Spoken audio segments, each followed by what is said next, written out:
Welcome to our weekly 3-minute therapy podcast with me, and I'm Dr. Michael Edelstein. I'm a clinical psychologist in private practice and author of 5 books, and the most popular is called 3-Minute Therapy, which is based on the ideas of Albert Ellis, who created a revolution in psychotherapy in the 1950s.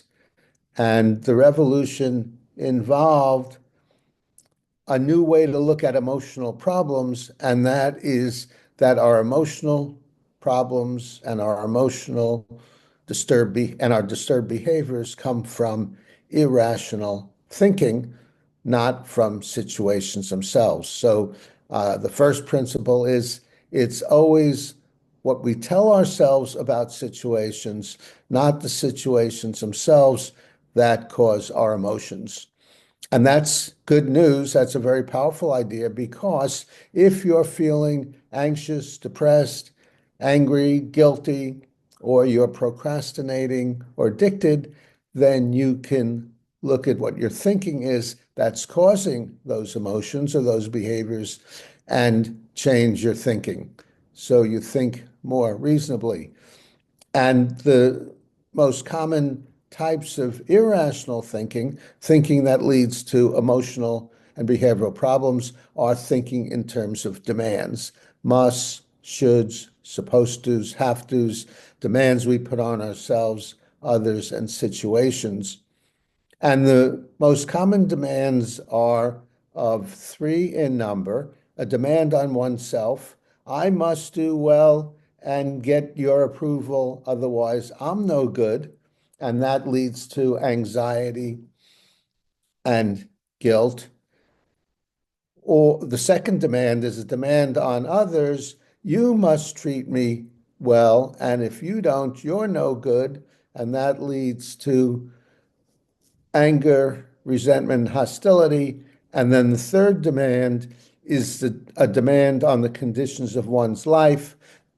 And that takes the form of, my life must be fair, easy, and hassle-free. And if it's not, it's horrible. So I'll either procrastinate to avoid hassles and discomfort that I'm facing, or escape with addiction, escape with drugs or substances in order to feel good right now, but which leads to more problems in the long run. So once you identify your emotions and behaviors that are self-defeating, then the next step is to identify the demands that are causing them and question, challenge, and contradict them. And the way to do that is by look for the evidence. So you have a hypothesis, for example, I must do well and not fail. What is the evidence for that? That you have to do well and never fail? And the answer is, excuse me, there is no evidence. You absolutely always have to do well. There is no must about it. It's preferable to do well and get approval, but there's no reason you have to. It won't be the end of the universe if you if you do poorly or people disapprove of you. You'll have disadvantages and hassles and discomfort, but there won't be a horror. So if you see that, then you could focus on doing well and getting approval, because it's usually a positive thing, without upsetting yourself about it and making yourself anxious about the possibility of failing. So that's the basic idea in working on any muss. And today I'm going to discuss the fear of flying. So if you have a fear of flying, uh, it's understandable, but not rational. It's understandable. There have been about 80 plane crashes in January, 93 plane crashes in February. So it's in the news. And if you'll be flying, it's easy to convince yourself of certain musts about that. And the main must in the fear of flying is I must always feel in control. And obviously, you're not going to be in control. The pilot is in control. Flying must be 100% safe. And again, these crashes and other plane accidents remind you that it's not 100% safe. So if you think it has to be, you're going to make yourself anxious. I must have a guarantee I'll be safe. There are no guarantees about anything in life. So obviously, you're not going to have a guarantee you're going to be safe. And I must not feel any anxiety about flying. So if you're anxious and then you convince yourself you must not be anxious, then you're going to be anxious about being anxious. Another common demand is turbulence must not occur in the flight. And if you have that as a must, then it's easy to then convince yourself this proves a plane is going to crash because of the turbulence, which very rarely is the case. I must not feel uncomfortable. So if you feel somewhat uncomfortable, and if you then demand you not feel uncomfortable, then that would create anxiety.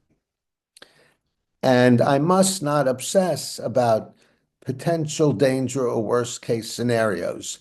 So if you're obsessing and then you convince yourself, I must not obsess, I must not obsess, I must not obsess, then you get obsessed about obsessing.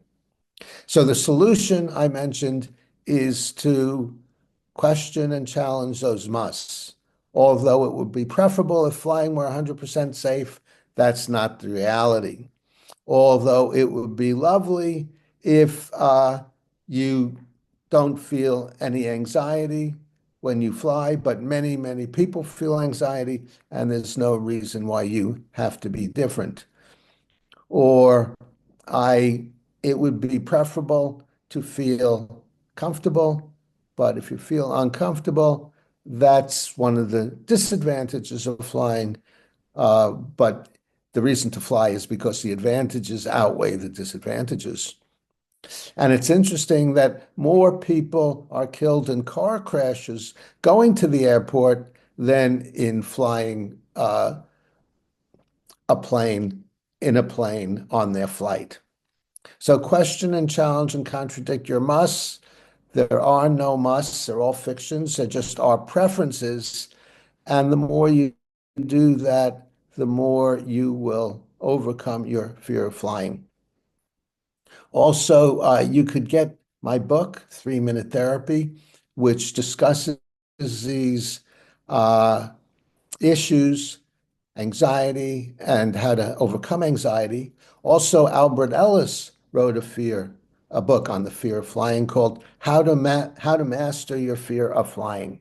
So Albert Ellis uh, is the person I learned this approach from. He's written over 80 books, so get one of his books. And if you uh, like this podcast, if it was useful to you in any way, then give us a thumbs up.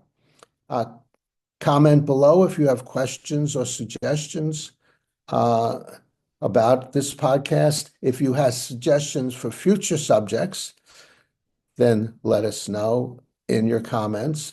Volunteer. We have occasional volunteers to come on with me and with my co-host, Mick.